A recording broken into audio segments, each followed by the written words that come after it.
हिन वक्त जी अहम ख़बर इस्लामाबाद का अडियाला जेल में साइफर केस की ॿुधणी अॼु ॿीहर थींदी। 190 मिलियन पाउंड ऐं तोशाखाना रेफरेंस ते जेल ट्रायल ख़िलाफ़ पीटीआई बानी जी दरख़्वास्तुनि ते अॼु इस्लामाबाद हाई कोर्ट में ॿुधणी थी रही आहे।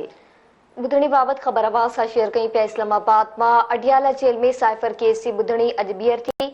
190 मिलियन पाउंड ऐं तोशाखाना रेफरेंस ते जेल ट्रायल ख़िलाफ़ पीटीआई बानी जी दरख़्वास्तुनि ते अॼु इस्लामाबाद हाई कोर्ट में ॿुधणी थी रही आहे।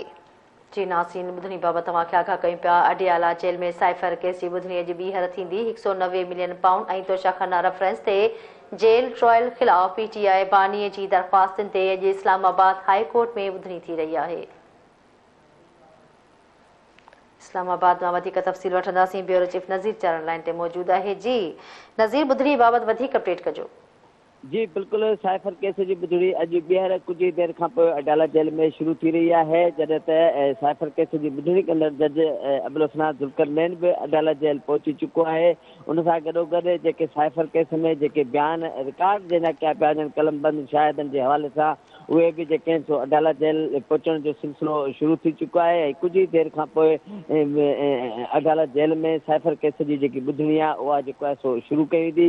इन खां अॻु में भी जेको आहे सो साइफर केस के हवाले से गुज़र ॾींहुं जेकी ॿुधणी थी, उन ॿुधणी दौरान जज ऐं ख़ासि तौर ते पीटीआई बानी ऐं शाह महमूद कुरैशी के विच में सख़्त जुमलनि जी ॾे वठि थी। ऐं उन दौरान जेके गवाह तलब किया विया हुआ उन्हनि सां बि जेको आहे सो पीटीआई बानी जी जेको आहे सो जुमलनि जी ॾे वठि थी। ऐं अॼु जेको आहे सो हिकु दफ़ो ॿीहर साइफर केस की जेकी ॿुधणी आहे उहा कुझु ई देर खां पोइ शुरू थियण वारी आहे। जॾहिं त पीटीआई बानी ऑलरेडी जेको आहे सो अडियाला जेल में मौजूदु आहे ऐं शाह महमूद कुरैशी भी जेको आहे सो पहिरीं जेको आहे सो गिरफ़्तार थियल आहे अडियाला जेल में।